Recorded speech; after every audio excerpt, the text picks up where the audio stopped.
Setiap manusia di dunia pasti ingin memiliki hidup yang berbahagia, termasuk engkau dan saya, bukan? Namun sebagai orang-orang Kristen, kita harus memiliki pemahaman mengenai hidup berbahagia yang sesuai dengan firman Tuhan.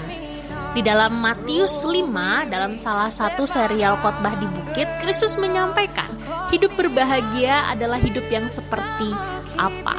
Kata berbahagia yang Yesus gunakan dalam Matius 5 itu menggunakan kata Yunani makarios, yang artinya bukanlah kesenangan biasa seperti yang dunia tawarkan.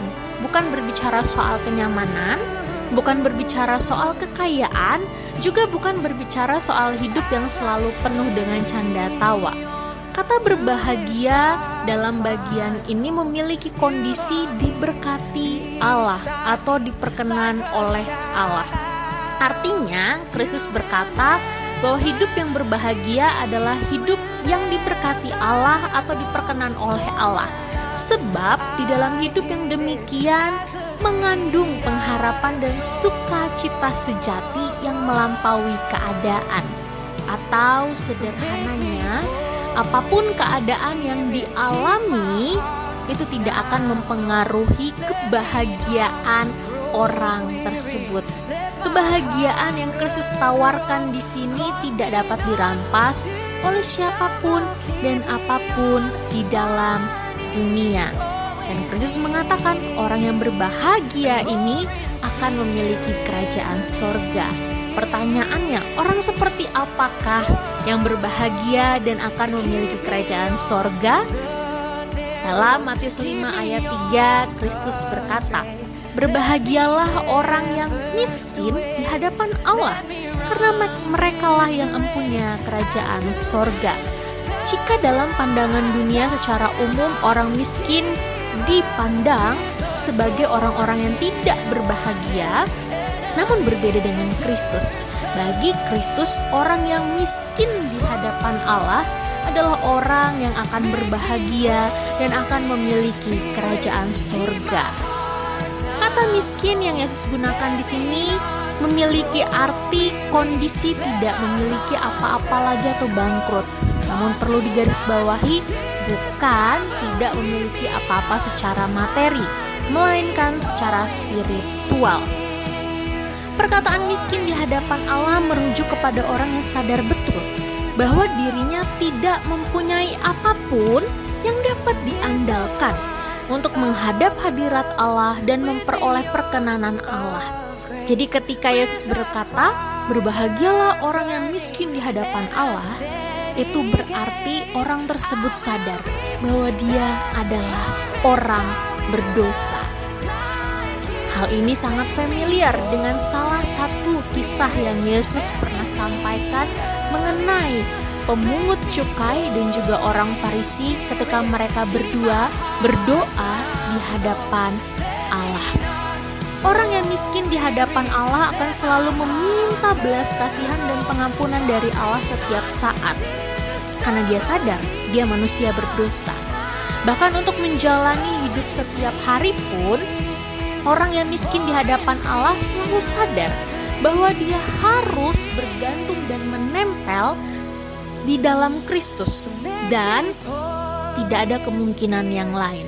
Sederhananya, orang yang miskin di hadapan Allah setiap saat, setiap hari dia akan selalu berkata, di luar Kristus I am nothing.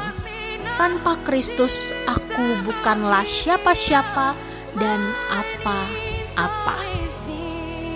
Orang yang miskin di hadapan Allah, Kristus berkata adalah orang yang berbahagia, sebab dia akan memperoleh sukacita sejati yang melampaui segala keadaan di dunia. Dan orang yang demikian akan masuk ke dalam kerajaan surga, karena hidupnya hanya bergantung pada Kristus. Dia sadar dia orang berdosa, dia membutuhkan juru selamat, dan dia akan selalu menggantungkan seluruh hidupnya pada sang juru selamat. Pertanyaannya, semakin lama setelah menjadi orang-orang percaya, orang-orang Kristen, Apakah kita justru semakin membutuhkan dan semakin mengandalkan Kristus? Sejauh mana kita sadar bahwa kita adalah orang berdosa? Apa yang kita lakukan setiap pagi untuk mengawali hari kita? Adakah kita mengawalinya dengan kebergantungan kepada Kristus melalui doa dan perenungan firman? Atau ketika kita hendak menutup mata di malam hari, apa yang kita lakukan sebelumnya? Adakah kita melakukannya dengan menggantungkan istirahat malam kita kepada Kristus yang adalah Tuhan dan Juru Selamat kita di dalam doa dan perenungan firman? Siapa yang selalu kita bangga-banggakan dan selalu kita andalkan ketika sesuatu dalam hidup ini berjalan lancar? Katakanlah pekerjaan atau mungkin studi anak-anak kita, keluarga kita. Ketika semuanya baik-baik saja, siapa yang kita agung-agungkan? Adakah kita datang kepada Kristus dengan penuh ucapan syukur atas segala berkat, belas kasihan dan kemurahan-Nya? Atau kita mengadahkan tangan dan memuji-muji diri sendiri? Apa yang kita lakukan pertama kali ketika hendak memulai atau merancangkan sesuatu dalam hidup ini? Apakah itu finansial kita, rancangan masa depan anak-anak kita, atau mungkin rancangan masa depan kehidupan keluarga kita? Siapa yang pertama kali kita datangi atau kita cari? Diri kita atau Tuhan? Dan siapakah yang selama ini menjadi Tuhan atas hidup kita?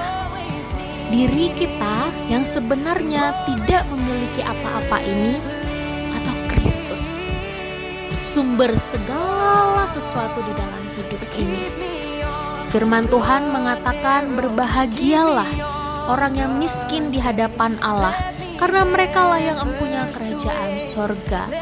Jadi jikalau engkau dan saya ingin memiliki hidup yang berbahagia, maka milikilah sikap hati yang miskin di hadapan Allah. Tuhan